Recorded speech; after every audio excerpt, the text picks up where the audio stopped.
¿Cómo se ha comportado el comercio exterior de nuestro país en tiempos de pandemia? Durante agosto, según cifras del Banco Central, las exportaciones alcanzaron los 5.421 millones de dólares, 11% menos respecto del mismo mes del 2019, mientras que China se consolida como el tercer destino de los productos chilenos después de Estados Unidos y Japón. Para profundizar en este tema tan importante nos acompaña Rodrigo Yáñez, subsecretario de Relaciones Económicas Internacionales. Subsecretario, bienvenido a Canal 24 Horas, muy buenas tardes.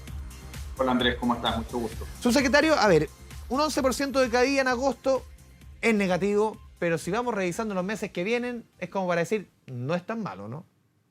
No, no es tan malo, además de que los últimos 2 meses, junio y julio, mostraron un crecimiento respecto de los meses anteriores del año, perdón, de los mismos meses respecto del año anterior. Entonces esto esperamos nosotros que sea un paréntesis, que viene muy también, en el fondo en el caso de las exportaciones, influido por el cobre. Y también cuando uno mira lo no cobre, ve que este porcentaje es de un 8%. En general, el comercio, que presenta una caída de un 12%, cuando uno mira los 8 primeros meses, también tiene un componente importante de la caída en las exportaciones que explican un 85% en general de la caída. Así que nosotros vemos buenos precios del cobre, esperamos los aumentos de producción y una tendencia al alza del cobre también nos sirva para revertir, digamos, esta tendencia.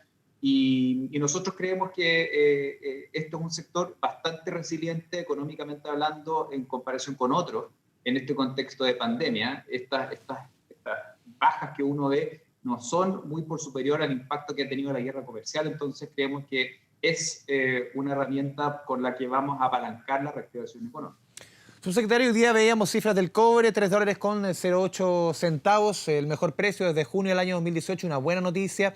Las proyecciones también preguntarle que hacía el Banco Central en el IPOM la semana pasada son buenas, muy buenas para el 2021, para el 2022, para el hasta el 2022 por lo menos llegan las proyecciones. Ese es el lado bueno, pero también nos dice nuestra economía que sigue siendo muy dependiente del cobre, un discurso que uno viene escuchando hace ya décadas. Sí, ahora uno también, uno no puede, como chileno, digamos, acomplejarse cuáles son estas fortalezas que uno tiene. Y gracias al cobre, justamente hoy día, y estas mejores perspectivas también, las perspectivas para poder cubrir fiscalmente las demandas que ha significado la crisis social, la pandemia, bueno, gracias al cobre. Y hay un tema no menor, que es que se han generado también miles de pequeñas y medianas empresas proveedoras de servicios a la industria del cobre, que hoy día están empezando a ser una industria exportable de clase mundial. En Perú, Andrés, por ejemplo, el 20% de los proveedores de minería son empresas chilenas, que son pequeñas y medianas. Y eso es lo mismo que nosotros vemos en el sentido de que existe una demanda por ese tipo de servicios en países tan lejanos como la India, en los países de Eurasia o de la Comisión Económica Euroasiática, del norte de África, del Medio Oriente. Y eso es lo que queremos consolidar y seguir pavimentando cuando hablamos de servicios, de exportación de servicios y de economía digital.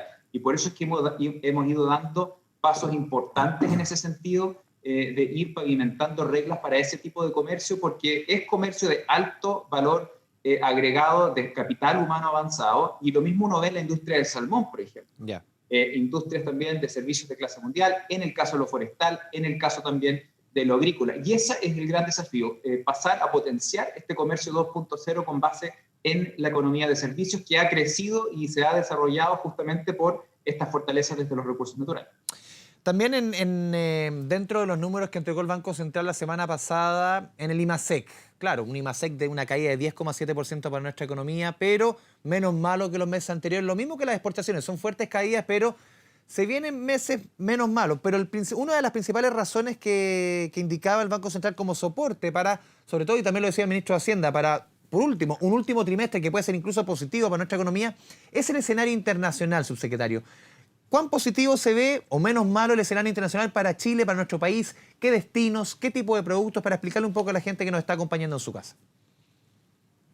A ver, esto va a estar, evidentemente que no nos vamos a poder deshacer de este factor de incertidumbre importante, pero nosotros vemos una reactivación económica importante en socios económicos grandes de Chile o comerciales de Chile como son China, también lo hemos visto en la India, en países como Argentina, Vietnam, España y otros de la Unión Europea, donde de lo no cobre, para un poco dejar de lado lo que son un poco menos de la mitad de nuestras exportaciones, en lo no cobre, de todo lo que exportamos al mundo, no cobre, que son 147 destinos en 77, hemos visto durante este último mes un crecimiento.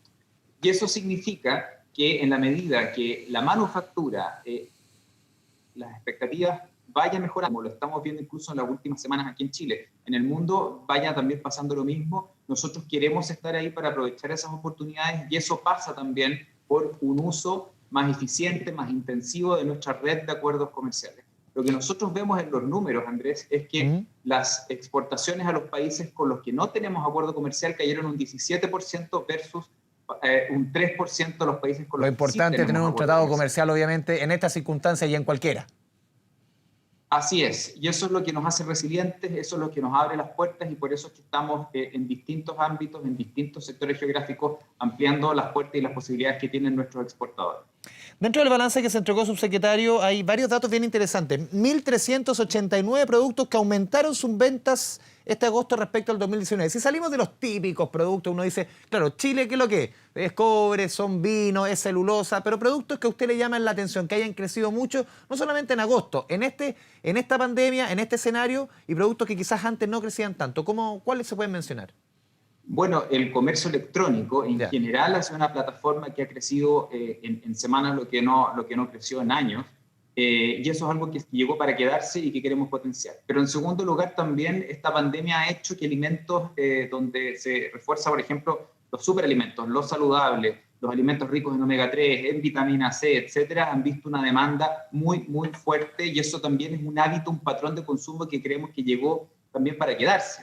Y ahí es donde uno empieza a ver también, por ejemplo, el extracto de quillay como un producto atípico y que incluso está empezando a ser usado en distintos productos farmacéuticos, pero también, por ejemplo, los productos procesados a propósito de los berries, los jugos de cranberry, nuestros aceites de oliva, los kiwi frescos, mejillones en conserva, las semillas, son productos que han empezado a crecer mucho, justamente con también un patrón global de cambios de consumo buscando alimentos más saludables que refuercen las defensas, etcétera. Y eso no es solamente una anécdota, sino que es un patrón de consumo que hemos visto con mucha fuerza cambiar y que, bueno, Chile está muy bien posicionado porque además el país tiene un excedente, digamos, de producción que exporta y que por lo tanto se convierte con un muy buen socio en países como los del Medio Oriente, la India, para reforzar la seguridad alimentaria también de esos países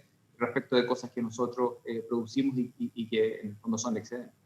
Lo último, subsecretario, y quizás haciendo proyecciones para lo que viene, 11% en agosto, habíamos visto números peores en los otros meses, usted marcaba las diferencias en tanto los países que tenemos tratados, los que no tenemos tratados, pero ¿cuándo quizás en cuanto a exportaciones podemos llegar a tener números azules? ¿Ustedes cuándo lo proyectan? También, como dice Hacienda, el último trimestre de este año, puede ser antes, después.